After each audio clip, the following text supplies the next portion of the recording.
Hello students, तो class 10th में mathematics में सर्कल्स में एक्सरसाइज 10.2 का हम सॉल्यूशन कर रहे थे। लास्ट वीडियो में हमने क्वेश्चन नंबर 1 to 5 बच्चों सॉल्व कर लिया था। तो इस चैप्टर का बच्चों अगर पूरा प्लेलिस्ट चाहिए आपको तो जाइए कमेंट सेक्शन में पिन किया हुआ कमेंट होगा, पिन कमेंट सबसे ऊपर आ रहा होगा, उस पर रीड मोर पे आप क्लिक करिए। आपको फिजिक्स, केमिस्ट्री एंड मैथमेटिक्स के हर एक चैप्टर का बच्चों वहाँ पे लिंक मिल जाएगा। इसके अलावा एनसीईआरटी एग्जाम्पलर जो कि बोर्ड एग्जामिनेशन के लिए ऑब्वियसली बहुत इंपॉर्टेंट है, तो आपको एनसीईआरटी एग्जाम्पलर के भी सॉल्यूशन वीडियोस वहाँ पर मिल जाएंगे। ठीक है, सभी क्लासेस को रिकॉर्ड करके मैंने वहाँ डाल दिया है, तो आपको हर एक चैप्टर की प्लेलिस्ट मिल जाएगी। अगर आपको सर्कल ही देखना है तो सर्कल एनसीईआरटी क्लास 10th वाले लिंक पे क्लिक करिए और आपको पूरा प्लेलिस्ट मिल जाएगा। ये नए बच्चों के लिए मैंने बताया है, पुराने बच्चों को तो पता ही है कि सर्कल चल रहा था। आइए बच्चों स्टार्ट करते हैं क्वेश्चन नंबर 6। ठीक है, तो क्वेश्चन नंबर 6 में बोलता है बच्चों, the length of a tangent from a point A at a distance 5 cm from the center of the circle is 4 cm, find the radius of the circle। Okay, तो यहाँ पे देखिए, अगर हम डायग्राम बनाएं तो बस आपको थोड़ा सा क्वेश्चन पढ़ना है, किस तरीके से पढ़ना बता रहा हूँ। सपोज ये सेंटर O है, सर्कल का सेंटर O है। क्या कह रहा है? The length of a tangent, पता है आप ऐसे पढ़ो, the length of a tangent from a point A, यानी कि एक बात तो कंफर्म हो गई कि कोई एक्सटर्नल पॉइंट क्या है, ए, और इस एक्सटर्नल पॉइंट से टेंजेंट ड्रॉ करी गई, तो ये पॉइंट ऑफ कांटेक्ट पी है, और ये देखिए ये टेंजेंट ड्रॉ करी गई एक्सटर्नल पॉइंट से। अब आप इसको थोड़ा सा ऐसे पढ़िए क्वेश्चन को, the length of a tangent is 4 centimetre, ऐसे पढ़ो बच्चों। The length of a tangent, बस ऐसे पढ़ो, the length of the tangent is 4 centimetre, मतलब टेंजेंट की लेंथ कितनी दी है? 4 सेंटीमीटर। अब ये बीच में क्या लिखा हुआ है? फ्रॉम अ पॉइंट ए, यानी कि टेंजेंट एक्सटर्नल पॉइंट ए से ड्रॉ करी जाती है, ये बात है ना। At a distance 5 centimetre from the centre of circle is 4 centimetre. अब ये बीच में क्या दिया हुआ है? At a distance 5 centimetre from the centre, मतलब ये आपको पॉइंट ए की कैरेक्टरिस्टिक दी गई है। क्या कि पॉइंट ए कितने डिस्टेंस पे? 5 सेंटीमीटर डिस्टेंस पे। कहां से? सर्कल के सेंटर से। तो ये सर्कल का सेंटर है और सर्कल के सेंटर से ए कितने डिस्टेंस पे? ये 5 सेंटीमीटर के डिस्टेंस पे। बात समझ में आई? और टेंजेंट की लेंथ कितनी है? 4 सेंटीमीटर। अब क्वेश्चन पढ़ो, आपको समझ में आ रहा है? पढ़ो, कह रहा the length of a tangent from a point A at a distance, मतलब ये ए सेंटर से कितने डिस्टेंस पे? 5 सेंटीमीटर पे। At a distance 5 centimetre from the centre of the circle is 4 centimetre, मतलब इस टेंजेंट की लेंथ कितनी है? 4 सेंटीमीटर। Find the radius. अब तो बहुत इजी हो गया, ओ को पी से ज्वाइन कर दीजिए तो ये परपेंडिकुलर हो जाएगा, बिकॉज टेंजेंट रेडियस पे क्या होती है? परपेंडिकुलर। तो ट्राइंगल ए पी ओ में आप पाइथागोरस थ्योरम लगा दीजिए, आ जाएगा। ओ पी कितना आ जाएगा? 3। कैसे? A O square is equals to what? O P square और प्लस ए पी स्क्वायर। ठीक है, तो this implies A O square, 5 का स्क्वायर कितना हो जाएगा? 25 is equals to O P square को ओ पी स्क्वायर रहने दीजिए, और प्लस ए पी स्क्वायर कितना हो जाएगा? 4 का स्क्वायर, है ना। 4 का स्क्वायर क्या होता है? 16 होता है। ओके, तो ये हो गया 16 को इधर लेके जाओगे तो 25 माइनस 16 कितना हो जाएगा? 9 is equals to O P square. यहाँ से स्क्वायर हटाओगे तो 9 पे क्या लगेगा? स्क्वायर रूट ऑफ 9 क्या होता है? वैसे तो प्लस माइनस होना चाहिए था आगे, बट स्क्वायर रूट हम पॉजिटिव लेंगे। वाई? बिकॉज ओपी एक तरीके का लेंथ है, तो दिस इंप्लाइज कि OP is equals to square root of 9 कितना होता है? 3। तो रेडियस आपका कितना आ गया? 3 सेंटीमीटर। बहुत ही इजी क्वेश्चन था, कर लीजिए। देखिए ये बच्चों लाइट चली गई, थोड़ा सा शायद माइक में नॉइस आ रहा हो तो एडजस्ट करिएगा, वो इन्वर्टर से चलता है तो थोड़ा सा नॉइस आता है। क्वेश्चन नंबर 7 देखिए, कह रहा है कि 2 concentric circles are of radii 5 centimetre and 3 centimetre. Find the length of the chord of the larger circle which touches the smaller circle. Concentric circles आप लोग को पता है क्या होते हैं? जिनके सेंटर सेम होते हैं। तो सपोज ये सेंटर O है, सेंटर O से बच्चों हमने कोई रेडियस लेके हमने एक सर्कल ड्रॉ किया। ठीक है, ये सेंटर O है आपका। ओके, और इसी सेंटर O से हमने कुछ रेडियस लेके एक लार्जर सर्कल ड्रॉ किया। ठीक है, ये ऐसा हो गया। अब उन्होंने क्या बोला है कि 2 concentric circles are of radii 5 centimetre and 3 centimetre, मतलब ये जो बड़ा वाला सर्कल है, इसका रेडियस कितना है? 5 सेंटीमीटर, और छोटे वाले का रेडियस कितना है? 3 सेंटीमीटर। कह रहा है कि find the length of the chord of the larger circle. Chord of the larger circle का हमको कॉर्ड निकालना है which touches the smaller circle. देखिए सीधी सी बात है कि मान लीजिए कि हमारे पास कोई पॉइंट ए है, ठीक है, कोई पॉइंट ए है और ये पॉइंट ऑफ कांटेक्ट ए है किसी टेंजेंट पी क्यू के लिए, अब ये बताइए बच्चों, ये जो पी क्यू हमने बनाया है टेंजेंट पॉइंट ए पे, ये कौन से सर्कल के लिए टेंजेंट है? ये अंदर वाले सर्कल के लिए टेंजेंट है या बाहर वाले सर्कल के लिए? अंदर वाले के लिए। ठीक है, तो ध्यान से चेक करिए कि ये इनर सर्कल, मतलब जो स्मॉलर सर्कल है जिसका रेडियस कितना है? 3 सेंटीमीटर, उसके लिए पी क्यू क्या है? टेंजेंट, और पॉइंट ऑफ कांटेक्ट क्या है? ए। लेकिन ये जो पी क्यू है ये कॉर्ड है, किसके लिए कॉर्ड है? ये लार्जर सर्कल के लिए कॉर्ड है। भाई कॉर्ड क्या होती है? जिसके एंड पॉइंट सर्कल पे लाई करते हो, कोई लाइन सेगमेंट जिसके एंड पॉइंट सर्कल पे लाई करते हो। तो ध्यान से चेक करिए, ये PQ कॉर्ड है किसके लिए? लार्जर सर्कल के लिए, और PQ टेंजेंट है स्मॉलर सर्कल के लिए। अब आपको यही तो बोला है, find the length of the chord of the larger circle. Larger circle का वो वाला कॉर्ड निकालो जो कॉर्ड स्मॉलर के लिए क्या हो? टेंजेंट हो। बिकॉज पढ़िए, find the length of the chord of the larger circle which touches the smaller circle. क्योंकि ध्यान से चेक करो, ये जो लार्जर सर्कल है इसका तो कॉर्ड ये भी है ना, ये भी तो एक कॉर्ड है सपोज MN, बट इस कॉर्ड की बात नहीं करी जा रही बिकॉज ये कॉर्ड तो है लार्जर सर्कल के लिए, लेकिन ये स्मॉलर सर्कल को टच नहीं करता है, स्मॉलर सर्कल के लिए टेंजेंट नहीं है। तो वो आपको एग्जाम में ये नहीं बोलेगा कि लार्जर सर्कल का वो वाला कॉर्ड निकालो जो स्मॉलर सर्कल का टेंजेंट हो, ऐसा नहीं बोलेगा। वो बोलेगा लार्जर सर्कल का कॉर्ड निकालो जो स्मॉलर सर्कल को टच करता हो। स्मॉलर सर्कल को टच करने का मतलब है आपको समझना पड़ेगा कि स्मॉलर सर्कल का वो टेंजेंट होना चाहिए। सही है। अब ध्यान से चेक करिए कि यहाँ पर सबसे पहले एग्जाम में आपको कुछ बातें लिखनी है यहाँ पर, जिसपे आपको मार्क्स मिलेंगे। क्या लिखोगे आप लिखोगे let the two concentric circles be centred at the point O। ठीक है। उसके बाद आप लिखोगे and let PQ be the chord of the larger circle which touches the smaller circle at point A, therefore PQ is the tangent to the smaller circle. इतनी बात आप लिखोगे। अब करना कुछ नहीं बच्चों, ये देखिए ये सेंटर O है, स्मॉलर सर्कल का भी है, लार्जर का भी है, तो सेंटर O से हमने A को ज्वाइन कर दिया। सही है। अब जब हमने O से A को ज्वाइन कर दिया तो क्योंकि PQ point of contact A पे टेंजेंट है स्मॉलर सर्कल के लिए, इसलिए ये OA जो कि रेडियस है स्मॉलर सर्कल का, ये इस PQ के साथ कितना एंगल बनाएगा? 90 डिग्री बनाएगा कि नहीं बनाएगा बताइए, है ना। ओके चलो बहुत बढ़िया। तो यहाँ पर स्टूडेंट्स आपको निकालना क्या है? आपको लेंथ निकालनी किसकी? PA की। ठीक है ना, सॉरी PA कह रहा हूँ, PQ की लेंथ निकालनी है। एक चीज देखिए जरा, A is the mid point of PQ। Why देखिए आपने पढ़ा है क्या कि किसी सर्कल में अगर कॉर्ड पे सेंटर से परपेंडिकुलर ड्रॉ किया जाता है, ठीक है, जैसे ये आपका सेंटर O है और ये पॉइंट A है और ये P है और ये Q है, तो OA is perpendicular to what? PQ। ठीक है, perpendicular drawn from centre to the chord bisects the chord. ठीक है। अब आप ध्यान से चेक करो कि ये जो सेंटर O है ये बड़े वाले के लिए भी तो सेंटर है। ठीक, तो बड़े वाले के लिए सेंटर है और बड़े वाले सर्कल यानी कि लार्जर सर्कल के लिए PQ क्या है? कॉर्ड है। और PQ कॉर्ड पे बड़े वाले सर्कल के सेंटर O से क्या ड्रॉ किया गया है? परपेंडिकुलर। तो PQ बड़े वाले सर्कल के लिए कॉर्ड है और बड़े वाले सर्कल के लिए सेंटर O से इस कॉर्ड PQ पे परपेंडिकुलर एक तरीके से ड्रॉ कर दिया गया। ठीक है, क्यों? क्योंकि OA परपेंडिकुलर, ध्यान सुनो देखो, सबसे पहले आपने क्या बोला? आपने बोला कि भाई OA परपेंडिकुलर क्या? PQ। ये बात आपने क्यों बोली बताइए? ये बात आपने कौन सा सर्कल को ध्यान में रख के बोली? स्मॉलर सर्कल को।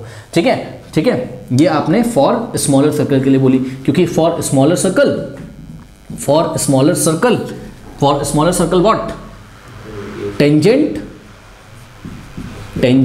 PQ is perpendicular to what? Radius OA।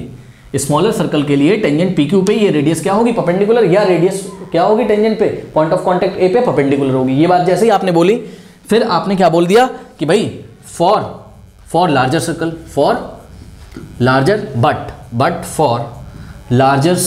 But for larger circle PQ is chord, है ना, PQ is chord. So what? So PA is equals to what? QA।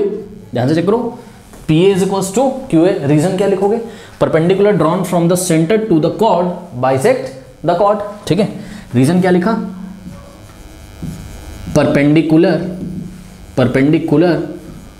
From the centre to the chord bisects the chord। बस अगर आप PA निकाल लें, PA का double कर दीजिए तो PQ आ जाएगा। ठीक है ना। और आपको यही तो पूछा था उन्होंने, क्या कि कॉर्ड की लेंथ निकालनी है ना, यानी कि आपको PQ की लेंथ निकालनी। तो आपने क्या किया? O को P से ज्वाइन कर दीजिए। ठीक है, O को जब आप P से ज्वाइन करोगे, ये OA क्या है? स्मॉलर सर्कल का रेडियस कितना है? 3। ऑब्वियसली भाई इसका रेडियस 3 ही सेंटीमीटर होगा। और लार्जर सर्कल का रेडियस कितना है? O से लेके P तक लार्जर सर्कल का रेडियस है कितना है? ये 5 है। सही है। अब मुझे बताइए PA की वैल्यू कितनी आ जाएगी? 4 आ जाएगी। पाइथागोरस थ्योरम लगा देंगे। कौन से ट्रायंगल में? OAP में। ठीक है ना। तो यहाँ कर दे रहा हूँ बच्चों में, यहाँ पे जगह है नहीं, यहाँ हम कर रहे हैं। तो इन ट्राइंगल व्हाट? OPA क्या हो जाएगा बताइए? 5 का square is equals to what? Hypo का square equal to perpendicular square plus base square, यानी कि 3 स्क्वायर और प्लस PA स्क्वायर। ठीक है, तो 3 स्क्वायर इधर भेजिएगा, 25 माइनस 9, 5 का स्क्वायर 25 माइनस 9 16, 16 का स्क्वायर रूट कितना हो जाएगा 4। तो इतना सबको पता है। PA इज इक्वल्स टू कितना हो गया 4 सेंटीमीटर। ठीक है, अगर PA 4 सेंटीमीटर हो गया तो फाइनल स्टेप में बच्चों यहाँ मैं कर रहा हूँ PQ इज इक्वल्स टू क्या हो जाएगा 2 इंटू 2 टाइम्स PA हो जाएगा, क्योंकि A is the mid point of PQ। तो 2 इंटू PA कितना है आपका 4, तो 2 इंटू 4 कितना हो गया 8 सेंटीमीटर। ठीक है, तो required length of the chord of the larger circle which touches the smaller circle is what? Is 8 centimeter. Okay, कर लीजिए। Question number 8 is a very easy question. A quadrilateral ABCD is drawn to circumscribe a circle. Prove that AB plus CD is equals to AD plus BC. Okay, तो ध्यान से check करो बच्चों। ये आपको ऐसा एक फिगर दिया हुआ है 10.12 है ना, आई थिंक यस 10.12। तो quadrilateral ABCD is drawn to circumscribe। ठीक है, ये quadrilateral इस सर्कल को सर्कमस्क्राइब करता है। सर्कमस्क्राइब करता है मतलब इसकी बाउंड्री पे कुछ पॉइंट्स को टच करके जाता है। जैसे कि ये जो क्वाड्रिलेटरल ABCD है, ये सर्कल को point P, point Q, point R और पॉइंट S पे टच करके जाता है। अब आप यहाँ पे देखिए, आपको प्रूफ क्या करना है, AB प्लस CD, यानी कि AB और प्लस CD का जो लेंथ है वो किसके इक्वल है, AD प्लस BC के। तो बहुत ईजी है, सबसे पहले चीटिंग कर लो इसमें। कैसे चीटिंग करोगे, यहाँ पर रफ वर्क में चीटिंग कर लो, ध्यान से करो। AB plus CD is equals to क्या लेके आना आपको AD प्लस BC। ठीक है, अब ध्यान से करो, ये चीटिंग कर रहे हैं रफ वर्क में हम। AB किससे मिलके बना है, AP प्लस PB से, यानी कि अगर आपको AB की जगह क्या मिल जाए AP और प्लस PB, फिर ये वाला प्लस ऐसे ही कॉपी कर लो। और CD की जगह आपको क्या मिल जाए, CD बना है CR प्लस DR से, है ना, तो CD बना है DR प्लस RC या CR, आप कुछ भी बोल सकते हो, DR प्लस CR से ये मिल जाए आपको is equals to AD। AD की जगह आपको क्या मिल जाए AS प्लस DS। ठीक है, चेक करो ना, AD किससे मिलके बना है AS प्लस DS से, तो AS और प्लस DS आ जाए, और ये वाले प्लस को हमने ऐसे कॉपी कर लिया। BC किससे मिलके बना है CQ प्लस BQ से, तो CQ प्लस BQ। देखो, अगर ऐसा लाने में आप कामयाब हो जाओ कहीं से, अगर ऐसा ले आओ तो आप नेक्स्ट स्टेप में ऐसा कर दोगे। ठीक है, अब ऐसा लाने के लिए आप क्लियरली एक चीज़ देखिए जरा, हमारे पास ये वाला पॉइंट P है, ये वाला पॉइंट C है, D है और A है, तो एक्सटर्नल पॉइंट से ड्रॉ किए गए टेंजेंट्स का लेंथ इक्वल होता है। ध्यान चेक करो, B से कौन कौन से टेंजेंट डाले गए हैं, चेक करो, टेंजेंट BQ और टेंजेंट BP। अब कुछ बच्चे यहाँ पे कंफ्यूज होते हैं, आपको हमने टेंजेंट का लेंथ का डेफिनेशन बताया था। What is the definition of length of tangent, external point से लेके पॉइंट ऑफ कॉन्टेक्ट तक का जो डिस्टेंस होता है वही क्या होता है, टेंजेंट का लेंथ होता है। इसका मतलब BQ इज इक्वल्स टू क्या है, BP है। ठीक है, तो ये चीज़ है। सबसे पहले हमने क्या लिखा, हमने लिखा BQ is equals to what, BP, और रीजन क्या लिखेंगे बताइए, टेंजेंट ड्रॉन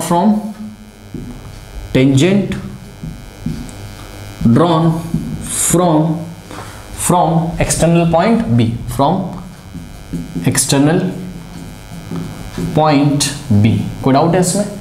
ठीक है, अब इसी तरीके से आप नेक्स्ट पकड़ लीजिए पॉइंट C को, तो क्या आ जाएगा CR is equals to CQ। देखो बच्चों बहुत ध्यान से करो, देखो हमें पता है कि भाई CR is equals to CQ, लेकिन बात ये है हम CR is equals to CQ लिखें कि CQ is equals to CR लिखें, इसीलिए हमने यहाँ से चीटिंग कर ली है। तो ध्यान से चेक करिए, BQ के साथ ऐड कौन होता है, BQ के साथ CQ ऐड होता है, इसलिए CQ को हम इधर रखेंगे। बात समझ में आई, क्योंकि अभी सभी इक्वेशंस को हमको ऐड करना पड़ेगा। बात समझ में आई, तो ये देखिए हमने यहाँ पे बोला भाई CQ is equals to what, CR, और रीजन क्या दिया, रीजन सेम, टेंजेंट्स ये सब ऐसे ही कॉपी करेंगे फ्रॉम एन एक्सटर्नल पॉइंट, ये सब ऐसे ही कॉपी करेंगे as it is from external point C से ड्रॉ किए गए टेंजेंट CQ और CR आपस में क्या है, इक्वल है। बात समझ में आई कि नहीं? अब नेक्स्ट आप पकड़ लीजिए पॉइंट D को। ठीक है, तो पॉइंट D से ड्रॉ किए गए टेंजेंट्स कौन कौन से हैं, DR और DS। ठीक है, लेकिन ध्यान दें स्टूडेंट्स, DR और DS, अब ध्यान से करो, आपको यहाँ पर क्या क्या मिलेगा जब सबको ऐड कर देंगे, LHS को LHS में ऐड करेंगे, RHS को RHS में ऐड करेंगे, तो BQ के साथ ऐड हो जाएगा CQ, BQ के साथ CQ मिल गया। अब BQ CQ के साथ आपको क्या चाहिए, DS चाहिए, यानी कि हम लिखेंगे DS is equals to DR। हम DR is equals to DS भी लिख सकते थे, लेकिन हम DS is equals to DR लिखेंगे ताकि DS कहाँ जाए, लेफ्ट हैंड साइड। ठीक है, तो यहाँ पे DS is equals to what, DR हो गया, इसीलिए हमने रफ वर्क में चीटिंग कर ली थी। बात समझ में आई कि नहीं? तो ये सारे रीजन ब्रैकेट में आपको बच्चों एग्जाम में लिखने हैं, ऐसा इन्वर्टेड, ये इन्वर्टेड गया, ऐसा कॉमा लगा के मत छोड़ दीजिएगा, आपको पूरा लिखना है क्या, कि tangent drawn from external point D। उसके बाद अब आप पॉइंट ए को पकड़ लीजिए, ठीक है। तो ए से ड्रॉ किए गए टेंजेंट क्या है, AP और AS, लेकिन आपको ध्यान रखना है कि लेफ्ट में किसको रखना है। तो देखो आप देख रहे हो BQ, CQ, DS ये सब साथ साथ आ चुके, तो आपको AS इज इक्वल्स टू क्या लिखना है, AP। अगर आप ऐसा रफ वर्क में चीटिंग नहीं करोगे ना तो आपको समझ में नहीं आएगा एग्जाम में, तो इधर उधर हो जाएगा, फिर आपको ऐड करने में दिक्कत होगी। ये ब्रैकेट लगा हुआ है, ठीक। तो क्या लिखना चाहिए हमें यहाँ, AS is equals to what, DS, not DS, AS is equals to AP, okay. AS is equals to what, AP। और इसका रीजन क्या है, एज इट इज क्या, tangent drawn from external point A, ये हो गया, ठीक। अब ये सपोज हो गई आपकी इक्वेशन नंबर 1, ये हो गई 1, ये हो गई आपकी इक्वेशन नंबर 2, ये हो गई इक्वेशन नंबर 3 और ये हो गई आपकी इक्वेशन नंबर 4। एडिंग 1 2 3 4, तो सभी इक्वेशंस को ऐड कर दीजिए। तो एडिंग इक्वेशंस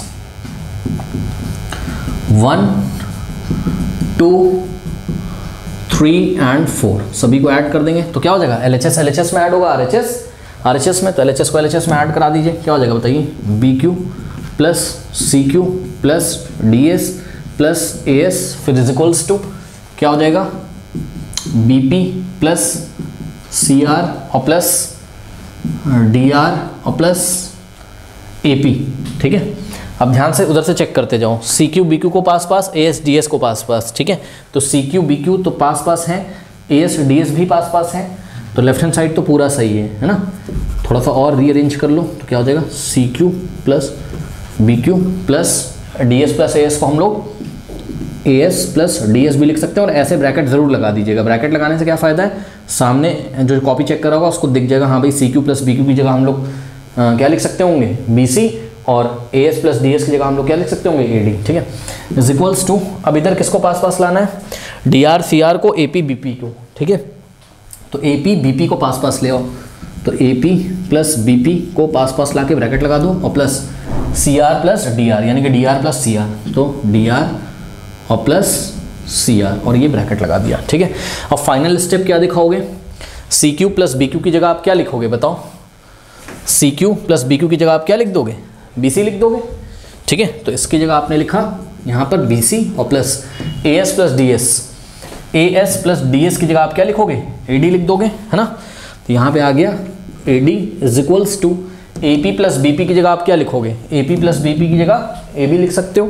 तो यहाँ पे आपने लिखा AB और प्लस, और DR प्लस CR की जगह, DR प्लस CR की जगह आप क्या लिख सकते हो, CD लिख सकते हो, CD लिख सकते हो, ठीक है। अब यही लेके आना था, थोड़ा सा और लास्ट स्टेप एक और कर लेते हैं, रीअरेंज जैसा लाना था वैसा हम दिखा देते हैं। क्या लाना था बताइए, AB प्लस CD। देखो अगर ये पोर्शन इसके इक्वल है तो ये पोर्शन इसके इक्वल होगा, यानी कि राइट को लेफ्ट में, लेफ्ट को राइट में लिख लीजिए। तो क्या हो जाएगा, AB plus CD is equals to क्या हो जाएगा, BC प्लस AD को AD प्लस BC भी लिख सकते हैं, AD और प्लस BC, चेक कर लो, यही लेके आना था, ठीक है। हेंस प्रूव्ड, ओके कर लीजिए। देखिए क्वेश्चन नंबर 9 में ना आपको बच्चों फिगर दिया हुआ एग्जाम में, ठीक है, तो टेंशन नहीं है, क्योंकि उन्होंने बोला आपकी बुक में कि इन फिगर 10.13 ऐसे करके बोल दिया ना कि फिगर एग्जाम में ये वाला दिया रहेगा। बहुत इजी क्वेश्चन है, इसमें कोई दिक्कत नहीं है। करें the figure X Y and in the given figure X Y and X dash Y dash are two parallel tangents, हो गए।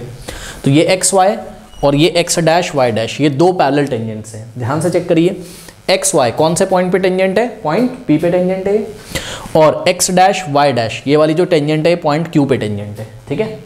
यानी कि एक्स वाई टेंजेंट के लिए पॉइंट ऑफ कॉन्टेक्ट पी है, और एक्स डैश वाई डैश के लिए टेंजेंट के लिए पॉइंट ऑफ कॉन्टेक्ट क्या है, क्यू है, ठीक। और ये जो एक्स वाई है, ये जो टेंजेंट आपकी एक्स वाई है ना, ये पैरेलल है किसके, एक्स डैश वाई डैश के। एक्स वाई पैरेलल है किसके, एक्स डैश वाई डैश के। कह रहा है कि with the centre O, okay, यानी कि सर्कल का सेंटर कितना है, ओ है। कह रहा है अनदर टेंजेंट ए बी, ध्यान दें जरा, an another tangent A B, यानी कि X Y X dash Y dash को छोड़ के एक और भी टेंजेंट आपको दी हुई है, तो उस टेंजेंट का नाम क्या है, A B, with point of contact C, जिसका पॉइंट ऑफ कॉन्टेक्ट क्या है, सी है। तो ध्यान से चेक करिए, ये ए बी, ये ए बी भी एक टेंजेंट है जिसका कि पॉइंट ऑफ कॉन्टेक्ट सर्कल पे कितना है, सी है।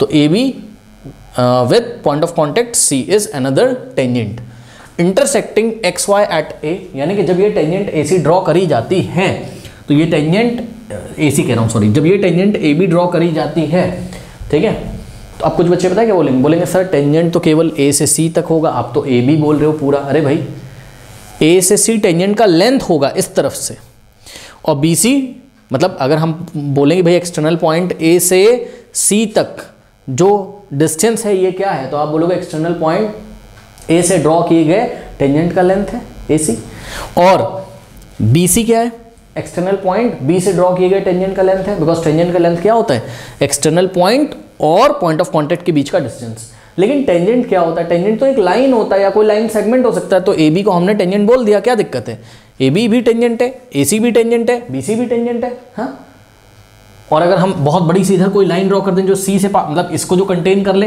वो भी क्या होगी, टेंजेंट होगी। ठीक है, तो कोई दिक्कत नहीं है ना कि ए बी टेंजेंट है। ओके चलो बहुत बढ़िया। हाँ, तो ये जो ए बी टेंजेंट है ये एक्स वाई को कहाँ पे इंटरसेक्ट करती है, ए पे, और भाई आपकी मर्जी है तो आप इसको ऐसे बढ़ा लो, क्या दिक्कत है बताओ। अब चेक करो, ये जो टेंजेंट है पॉइंट ऑफ सी पे, ये एक्स वाई को कहाँ पे इंटरसेक्ट करती है, ए पे, और एक्स डैश वाई डैश को कहाँ पे इंटरसेक्ट करती है, बी पे। बात समझ कि नहीं, तो यही तो इन्होंने बोला है क्या, कि एक्स वाई को ए पे इंटरसेक्ट करती है, एक्स डैश वाई डैश को बी पे इंटरसेक्ट करती है, कौन, टेंजेंट ए बी। कह रहा prove that angle A O B is equal to 90 degree. हाँ भाई, एंगल ए ओ बी, तो ये वाला जो फुल एंगल है स्टूडेंट्स, ये वाला एंगल ए ओ बी आपको दिख रहा होगा ना, इसको आपको 90 लेके आना है। ठीक है, ओके, तो बहुत ही इजी बच्चों ये क्वेश्चन है। देखिए इसमें करना कुछ नहीं है आपको, मैं आपको बताता हूँ। आपने देख लिया ए ओ बी को 90 लाना है, आप एक कंस्ट्रक्शन करिए। क्या करेंगे कंस्ट्रक्शन, यहाँ पर ओ को सी से ज्वाइन कर दीजिए। ठीक है, तो यहाँ पर हमने कंस्ट्रक्शन में क्या किया, join what, join point O to point C, point O to point C, we get what, O C. ठीक है, तो ओ को सी से आपने ज्वाइन कर दिया, ये देखिए डॉट डॉट करके कर लो, क्या दिक्कत है। ठीक, तो आपको ओ सी मिल गया एक। अब ये ओ सी क्या है बताइए, ये ओ सी है आपका क्या, रेडियस है, सर्कल के लिए ओ सी क्या है, रेडियस है। तो ध्यान से चेक करिए, ये वाला एंगल कितना होगा 90, और ये वाला एंगल भी कितना होगा 90। वाई, बिकॉज रेडियस टेंजेंट पे क्या होती है, नॉर्मल होती है या परपेंडिकुलर होती है पॉइंट ऑफ कांटेक्ट पे। और ठीक है, चलो बहुत बढ़िया। अब एक काम करते हैं, ध्यान से चेक करिएगा, आप एक बार ट्राइंगल ओ पी ए और ट्राइंगल ओ सी ए को कॉन्ग्रेंट करो बच्चों, ध्यान चेक करो, ये वाला और ये वाला ट्राइंगल एक बार कॉन्ग्रेंट करो, और एक बार ये वाला और ये वाला, दो छोटे दिख रहे हैं ना, ये दो बड़े वाले और दो छोटे वाले, इनको लेके आप कॉन्ग्रेंट कर दीजिए, आपकी बात बन जाएगी। देखिए कैसे, मैं आपको बताता हूँ। सबसे पहले हमने लिया triangle O P A.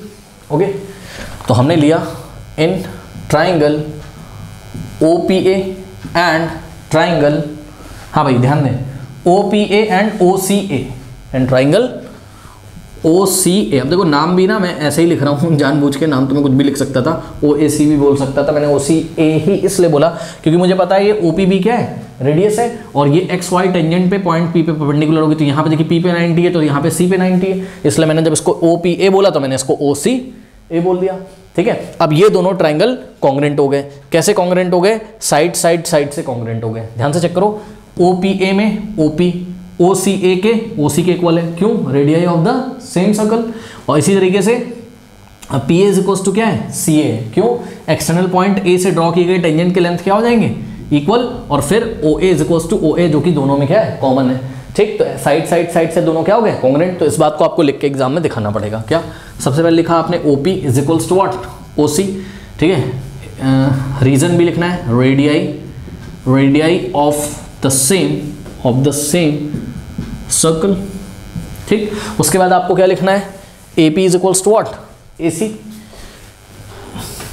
A P is equals to A C. Reason बताइए, tangents from external point A. ठीक, अच्छा चलो बहुत बढ़िया। उसके बाद O A is equals to O A, common. ठीक, तो दिस इंप्लाइज व्हाट, कि triangle O P A is congruent to triangle O C A by side congruency. सही है। अब साइड कॉन्ग्रेंसी से अगर आपका ओ पी ए, नाम तो लिखना आता है ना, O P A is equals congruent to what, O C A. हमने क्यों लिखा, क्योंकि ओ पी का लेंथ किसके इक्वल है, ओ सी के। तो ध्यान चेक करो, CPCT लगाओगे तो OP इज इक्वल्स टू क्या आ जाएगा, OC आ जाएगा, PA इज इक्वल्स टू क्या आ जाएगा, C आ जाएगा, और OA इज इक्वल्स टू क्या आ जाएगा, OA आ जाएगा। ठीक है ना, तो नाम बिल्कुल सही लिखा है। तो बाय CPCT करस्पॉन्डिंग एंगल्स भी क्या हो जाएंगे, इक्वल हो जाएंगे। अब करस्पॉन्डिंग एंगल कौन से, ध्यान चेक करो, देखो POA ये वाला एंगल इसके इक्वल हो जाएगा कि नहीं हो जाएगा। ठीक है ना, तो हमने क्या बोला, हमने बोला now angle what POA is equals to angle COA, angle COA reason क्या है बताइए, बाय CPCT, बाय CPCT। सही है, ओके चलो बहुत बढ़िया। इसको इक्वेशन 1 बना लीजिए, अब इसकी जरूरत पड़ेगी। ठीक, अब एक काम करो, जैसे कि आपने इन दोनों ट्राइंगल को कॉन्ग्रेंट किया है वैसे ही आप इन दोनों ट्राइंगल को भी कॉन्ग्रेंट कर दो। ठीक है ना, तो इसको हम लोग ऊपर कर लेते हैं, यहाँ क्वेश्चन थोड़ा सा हटा देते हैं। ठीक है, इतना नोट करिए, नोट कर लीजिए। तो हमने लिखा सिमिलरली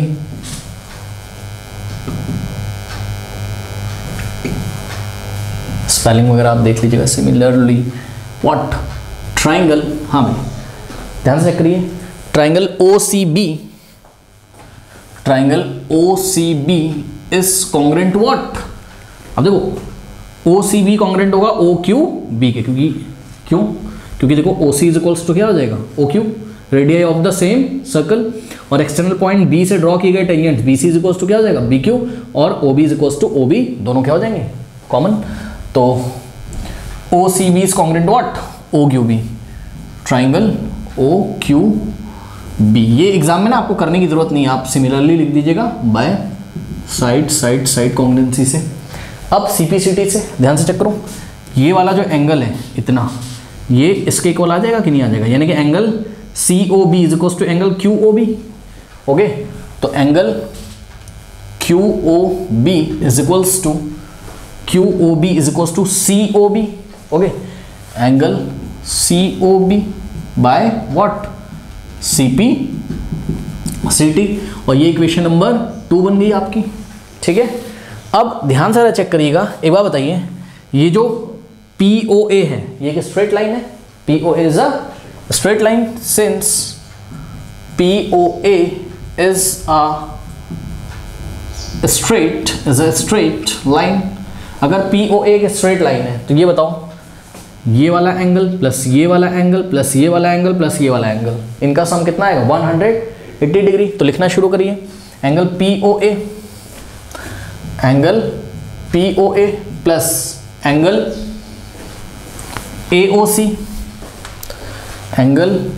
AOC, और प्लस AOC को आप COA भी बोल सकते हो, है ना, COA, और प्लस एंगल, हाँ भाई ध्यान दें, प्लस एंगल COB,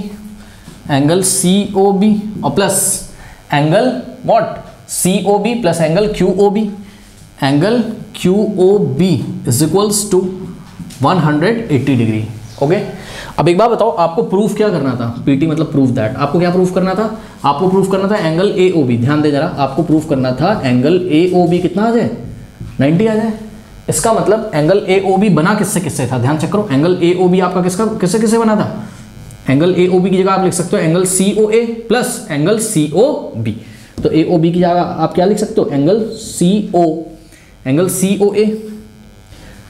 COA और plus angle COB plus angle COB is equals to what. अगर आप ऐसा ले आओगे ना तो अगले ही स्टेप में आप बोल सकते हो कि भाई COA और COB का जो सम है उसकी जगह हम क्या लिख सकते हैं AOB। तो यहाँ पे लौट के वापस आइए और ऐसा बनाने की कोशिश करिए लेफ्ट हैंड साइड में, यानी कि केवल 2 चीज़ें बचनी चाहिए, क्या COA बचना चाहिए और क्या बचना चाहिए COB, बाकी कुछ नहीं बचना चाहिए।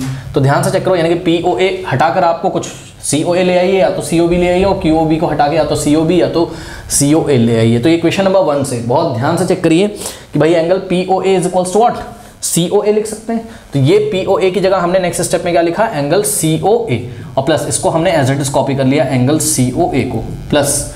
ठीक, अब COB तो हमको लाना था, तो COB को हमने कॉपी कर लिया एंगल COB प्लस। अब ध्यान दें, एंगल QOB की जगह आप क्या लिख सकते हो, एंगल QOB की जगह आप क्या लिख सकते हो, एंगल COB, और इज इक्वल्स टू में 180 डिग्री। और आपको रीजन देना पड़ेगा कि आपने ऐसा क्यों किया है। तो जवाब है फ्रॉम इक्वेशन नंबर 1 and 2 से हमने ऐसा किया है। ओके, कोई डाउट है बताइए? तो जब ऐसा हम लोगों ने कर लिया फ्रॉम 1 and 2, अब ध्यान दें एक बार बताइए, जैसे x + x 2x होता है वैसे ही angle COA plus angle COA 2 times angle COA, तो हम इसको लिख सकते हैं 2 टाइम्स, टाइम्स का मतलब इनटू, तो 2 टाइम्स इनटू, चलो लगा लो 2 टाइम्स एंगल COA और plus COB plus COB 2 times, times का मतलब into 2 times angle COB is equals to what 180 degree. Now अब यहाँ पे अगर हम एक ब्रैकेट लगा दें तो आपको कोई प्रॉब्लम होनी नहीं चाहिए। क्यों सर? क्योंकि ये देखो ये फर्स्ट टर्म है, ये सेकंड टर्म है, 2 कॉमन आ रहा है, तो आपने यहाँ से 2 कॉमन ले लिया। हाँ भाई क्या बचा फर्स्ट टर्म में? 2 तो बाहर चला गया, तो एंगल COA बचा, और प्लस यहाँ से 2 बाहर चला गया तो एंगल COB बचा, is equals to what, is equals to 180 degree. कोई डाउट है बताइए? अब क्या करेंगे? Now dividing by 2 both side, तो लेफ्ट हैंड साइड में भी हमने 2 से डिवाइड लगाना है, तो लेफ्ट हैंड साइड में जब हमने 2 से डिवाइड लगाया तो राइट हैंड साइड में भी हमें 2 से डिवाइड लगाना पड़ेगा। ठीक, जब हमने ऐसा किया तो ये 2 इससे कैंसिल हो गया, और 2 1 जा और 2 9 जा 18 होता है, और 0 हमने यहाँ लगा दिया डिग्री। ठीक है, तो दिस इम्प्लाइज कि एंगल COA और plus angle COB is equals to 90 degree. और ध्यान दें स्टूडेंट्स, एंगल COA और प्लस एंगल COB क्या बनाते हैं? Angle AOB। तो दिस इम्प्लाइज कि angle AOB is equals to 90 degree. Okay, तो इस तरीके से हम इसको प्रूव करेंगे, हेंस प्रूव्ड। कर लीजिए। क्वेश्चन नंबर 10 देखिए, कह रहा है कि prove that the angle between the 2 tangents drawn from an external point to a circle is supplementary to the angle subtended by the line segment joining the point of contact at the centre. अब देखो ये question मैं आपको बताता हूँ। सबसे पहले जो इसमें हमें बात समझ में आ रही क्या कि prove that the angle between, किसको प्रूव करना है? Angle between the 2 tangents. और ये 2 टेंजेंट्स कहाँ से ड्रॉ की गई हैं? Drawn from external point to a circle. बात समझो, मान लो कि हमारे पास एक सर्कल है, ठीक है, और इस सर्कल के एक्सटर्नल पॉइंट, बच्चों कुछ भी ले लो, let us assume external point P है, तो एक्सटर्नल पॉइंट से 2 टेंजेंट्स हमने ड्रॉ करी हैं। लेट अस से इन टेंजेंट्स का नाम है PQ एंड PR। ओके, तो ये टेंजेंट से ये टेंजेंट है आपकी PQ, और जो सेकेंड टेंजेंट है आपकी वो क्या है आपकी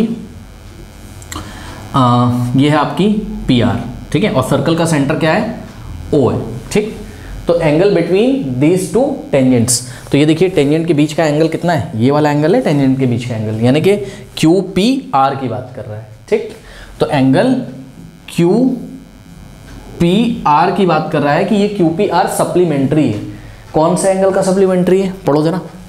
कह रहा है prove that the angle between the 2 tangents, angle between the 2 tangents कौन सा एंगल? Angle QPR।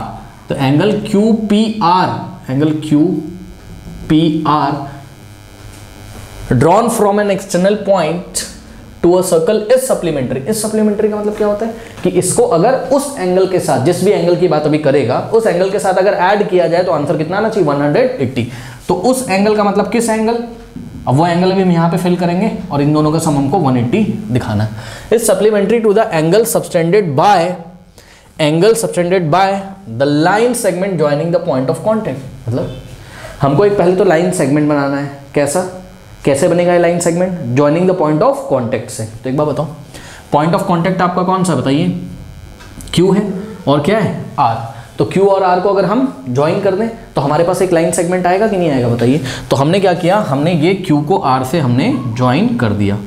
ठीक है, अब ये देखिए जब हमने Q को R से ज्वाइन कर दिया तो ये जो QR आपका एक लाइन सेगमेंट बन रहा है, तो ये जो लाइन सेगमेंट है ये जो एंगल सबटेंड करता है, ये जो एंगल सबटेंड करता है कहां पर? Eight the centre. ठीक, पढ़ो क्या कह रहा है? कह रहा है कि angle between the 2 tangents drawn from an external point to a circle is supplementary to the angle subtended by the line segment joining the point of contact at the centre. ठीक है, तो ये पॉइंट ऑफ कॉन्टेक्ट को join करने वाला जो line segment है, ये सेंटर पे जितना एंगल बनाता है उसके साथ हमें सप्लीमेंट्री दिखाना है। कौन सा एंगल को? ये वाले एंगल को, मतलब एंगल बिटवीन द टेंजेंट्स को। ठीक, तो अब ये सेंटर पे कितना एंगल बना रहा है ये समझने के लिए हमें क्या करना पड़ेगा? हमें Q को O से ज्वाइन करना पड़ेगा। ठीक है, तो Q को हमने किससे ज्वाइन किया? O से, और इसी तरीके से हमको R को भी O से ज्वाइन करना पड़ेगा। तो ये वाला जो एंगल है, ये एंगल क्या है? Angle subtended by this line segment. और ये लाइन सेगमेंट कैसे बना है? पॉइंट ऑफ कॉन्टेक्ट Q और R को ज्वाइन करके। ठीक, तो बात समझ आई? तो यहाँ पे जो आपको फिल करना था वो क्या फिल करना था? Angle QOR। तो एंगल QOR, तो ये चीज़ आपको प्रूफ करनी है। ठीक है, ये वाले और ये वाले एंगल का सम कितना दिखाना है 180 डिग्री, दोनों को सप्लीमेंट्री दिखाना है। बहुत इजी क्वेश्चन हो गया ये। हम क्या ले लेंगे, हम ले लेंगे कोऑर्डिनेटल PQOR, ठीक है। तो कोऑर्डिनेटल PQOR, ठीक है। लैंग्वेज वगैरह आप लिख लोगे ना, let us say we have a circle whose center is what O and there is an external point P, there are two tangents drawn from this external point PQ and PR, इतना सब कुछ लिख लोगे। तो फिर लिखोगे फिर to prove कि angle QPR angle QPR plus angle QOR is equals to 180 degree. इतनी चीज़ें करने के बाद आपको लैंग्वेज ज़रूर लिखना है बच्चों, तो वो सब आप लोग इतना खुद कर लीजिएगा इसमें। तो सॉल्यूशन में हम क्या करेंगे, सॉल्यूशन में हमने बोला भाई इन कोऑर्डिनेटल PQOR। अब बताइए किसी कोऑर्डिनेटल में 4 एंगल्स का सम कितना होता है, 360 डिग्री। तो ध्यान से अगर आप चेक करें तो ध्यान से करिएगा बच्चों, देखिए OQ परपेंडिकुलर है किस पे, PQ पे। तो ये एंगल कितना हो जाएगा बताइए, फुल 90। इसी तरीके से OR परपेंडिकुलर टू PR, तो ये एंगल भी कितना हो जाएगा 90, ठीक। तो हमने क्या किया, कोऑर्डिनेटल PQOR में 4 एंगल्स का सम ले लिया। कौन कौन सा एंगल नाम बोलिए, एंगल QPR, देखते जाइएगा, एंगल QPR और plus angle PQO, angle PQO और प्लस एंगल QOR, या जिसको आप एंगल QOR, ठीक है, एंगल QOR और plus angle ORP, angle ORP is equals to what 360 degree, ठीक है। Now this implies angle QPR और प्लस भाई PQO की वैल्यू कितनी है, PQO की वैल्यू कितनी है 90 डिग्री और प्लस QOR की वैल्यू कितनी है,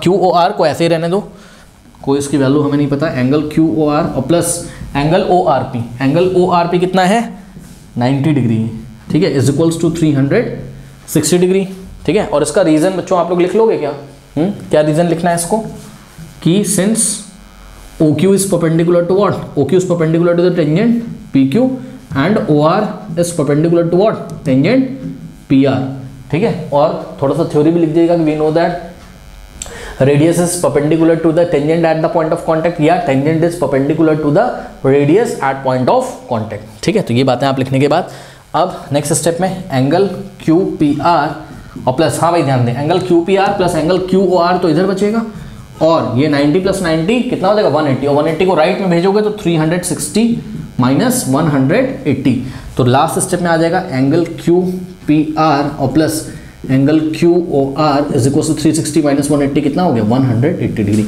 यही आपको प्रूफ करना था, ठीक है, हेंस प्रूफ्ड, कर लीजिए।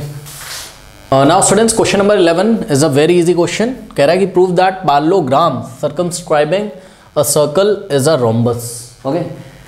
तो क्वेश्चन समझ लो बच्चों, देखो क्या है कि कोई सर्कल है, ठीक है, और कोई पैरेललोग्राम इस सर्कल को सर्कमस्क्राइब कर रहा है, मतलब कि उस पैरेललोग्राम के जो 4 साइड्स है ना, वो 4 साइड्स इस सर्कल को टच करके जाते हैं, ठीक है।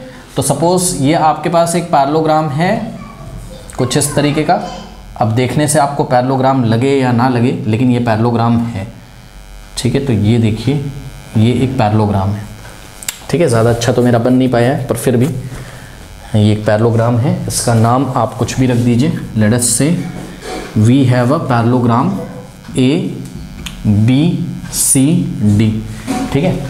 तो हम सबसे पहले क्या लिखेंगे अपनी कॉपी में, सॉल्यूशन में, कि let parallelogram ABCD circumscribing a circle with center O, a circle with center O, ठीक है। तो किसी सर्कल का सेंटर O था, उसको एक पैरेललोग्राम ने सर्कमस्क्राइब किया, एंड the sides AB, ध्यान से करिएगा, and the sides AB, BC, CD and DA, ठीक है, and the sides AB, BC, CD and DA touches नहीं टच, ठीक है, टच द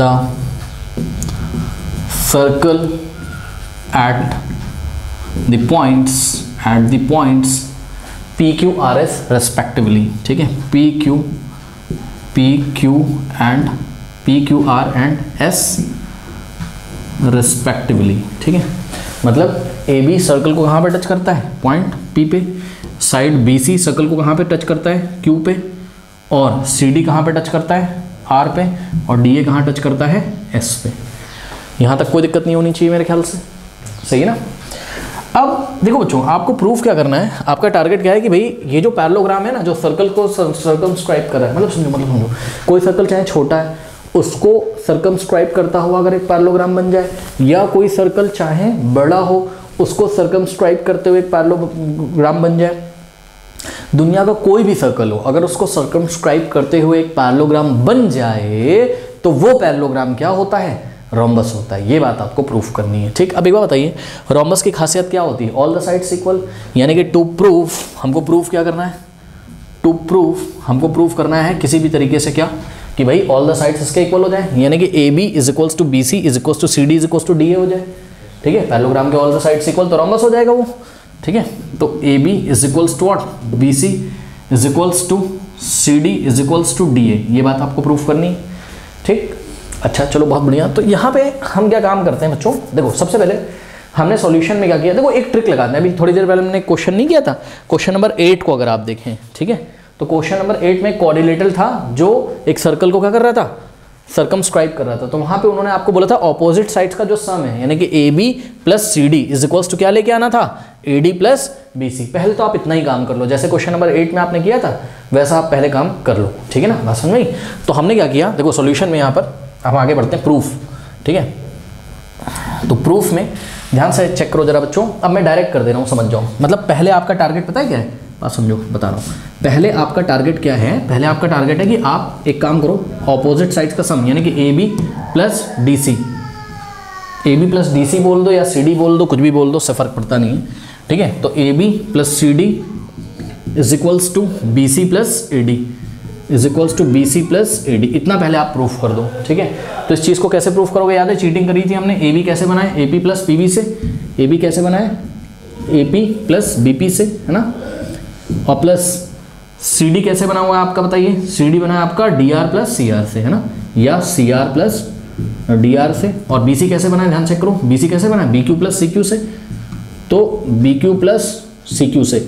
और ए डी कैसे बना हुआ है आपका, A S plus D S से, ठीक है, A S plus D S से। तो इतनी बात अगर आप ले आओगे तो बात आपकी बन जाएगी। तो अब मैं सारी चीज़ें नहीं लिख रहा हूँ बच्चों, मैं फटाफट कर दे रहा हूँ, ध्यान से चेक करिए। एक्सटर्नल पॉइंट बी से स्टार्ट किया था हमने, तो B P is equals to B Q, external point से ड्रॉ किए गए टेंजेंट क्या होते हैं, इक्वल। तो हमने लास्ट टाइम हमने पता है क्या किया था, लास्ट टाइम हमने बच्चों B Q is equals to B P लिख दिया था। इस बार हम B Q is equals to B Q लिख के चलते हैं, बात समझे। तो क्योंकि बी पी इधर आ रहा है ना लेफ्ट में, तो B P is equals to हमने क्या लिखा, बी क्यू। रीजन लिख लोगे आप, एक्सटर्नल पॉइंट बी से ड्रॉ किए गए टेंजेंट्स का लेंथ इक्वल होगा B Q is equals to B P. अब ए पे आ जाइए, तो क्या हो जाएगा, A P is equals to A S हो जाएगा। लेकिन आपको लेफ्ट में कौन सा रखना है, चेक करो, बी पी के साथ आपको क्या रखना है, ए पी रखना है। तो हमने क्या लिखा, A P is equals to what, A S. तो यहाँ पे लिखा हमने A P is equals to what, A S, okay. और उसके बाद ध्यान से चेक करिए, पॉइंट डी पे आइए, डी से ड्रॉ किए गए tangent D R is equals to what, D S, length में इक्वल होंगे, ठीक, ओके चलो बहुत बढ़िया। तो D R is equals to D S. अब आपको लेफ्ट में क्या रखना है, मतलब ए पी बी पी के साथ आपको डी आर रखना है, तो D R is equals to D S लिखिए, क्योंकि देखो यहाँ लेफ्ट में क्या आ रहा है, ए पी बी पी आ रहा है, तो आपने क्या लिखा यहाँ पर, D R is equals to what, D S लिख लिया। और लास्ट आपका पॉइंट सी बचता है, तो C Q is equals to C R लिखें या C R is equals to C Q लिखें। तो सी आर लेफ्ट में लाना है, मतलब C R is equals to what, C Q, ठीक है। तो C R is equals to C Q. Now adding these equations, ये इक्वेशन 1 है, ये 2 है, ये आपकी 3 है, और ये आपकी क्या है 4। तो ऐड कर दीजिए। लेफ्ट हैंड साइड में आपको क्या मिलेगा बताइए, लेफ्ट हैंड साइड में क्या मिलेगा, A P plus B P, और क्या मिलेगा, C R plus D R. तो आप खुद कर लोगे, हाँ ऐसा आ जाएगा। और नेक्स्ट स्टेप में हम क्या लिखेंगे, A B plus C D is equals to what, B C plus A D. तो यहाँ पे सीधे मैं लिख दे रहा हूँ, क्या रिजल्ट आ जाएगा, A B plus C D is equals to what, B C और प्लस ए डी, इतना आ जाएगा जब, ठीक है। अब हमने आपको क्या बोला था, हमने आपको बोला था भाई आपको क्या लेके आना है, A B is equal to B C is equal to C D is equal to D A.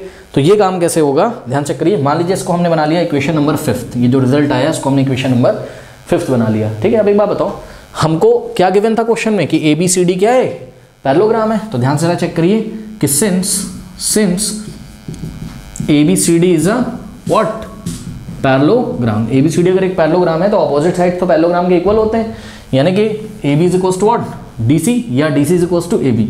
तो D C is equals to A B and what, B C is equals to A D, या A D is equals to what, B C. ये बात हो गई।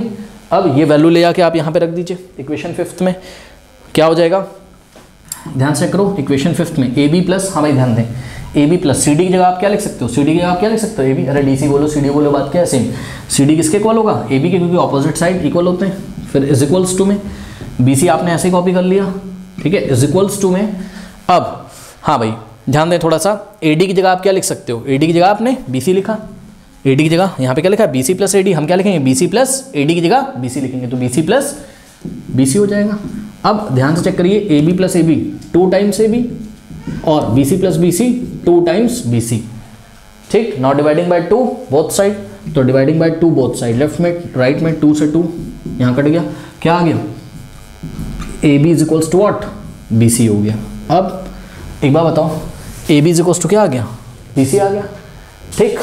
और B सी किसके equal था, B C किसके इक्वल था, ए डी के, और ए बी किसके इक्वल था, डी सी के, ठीक है। तो आप चाहो बच्चों इसका भी नाम कुछ बना लो, है ना, ये जो आपने लिखा ना यहाँ पे, this is equals to this and this equals to this, का नाम कुछ बना लो। लेट अस से ये इक्वेशन 6th है, और ये वाली इक्वेशन क्या है, 7th है, और ये इक्वेशन क्या, 8th। तो अगर हम ध्यान से चेक करें 6th, 7th और 8th को, तो ऑल द 4 साइड्स इक्वल आ जाएंगी। नहीं समझ में आई बात भाई, देखो ए बी तो डी सी के इक्वल है ही, सही है, और बी सी तो ए डी के इक्वल है ही, opposite sides of parallelogram are equal. ये बात आपने इक्वेशन 6th और 7th में बताई है, ठीक है ना। और इक्वेशन नंबर 8th में अभी आपने बोल दिया क्या, कि ए बी किसके इक्वल है, बी सी के। तो सीधी सी बात है, ए बी अगर बी सी के इक्वल है, और बी सी अगर ए डी के इक्वल है, और ए बी अगर डी सी के इक्वल था, ए बी बी सी के इक्वल आ ही गया है, तो A B is equal to B C is equal to D C is equal to A D, सब कुछ इक्वल हो जाएंगे, है ना। तो फ्रॉम इक्वेशन लास्ट में हम करते हैं। अब ये देखो लास्ट स्टेप यही है, आपको लिखना है बस, फ्रॉम, मतलब आपको अलग से करना है, मैं यही कर दे रहा हूँ। From equation what, 6th, 7th and 8th, all the 4 sides equal, hence what, the parallelogram circumscribing a circle is a rhombus, okay, hence proved। तो ये प्रूव हो गया है। तो नाउ स्टूडेंट्स, क्वेश्चन नंबर 12 और 13 का जो सॉल्यूशन है, 2 ही क्वेश्चन बचे हुए हैं, उसका सॉल्यूशन एंड स्क्रीन पे आ रहा होगा, और जाते जाते जो कमेंट सेक्शन में पिन कमेंट है उसको चेक करना ना भूलें। चलिए फिर मिलते हैं नेक्स्ट वीडियो में, तब तक के लिए पढ़ते रहिए, बढ़ते रहिए, ऑल द बेस्ट।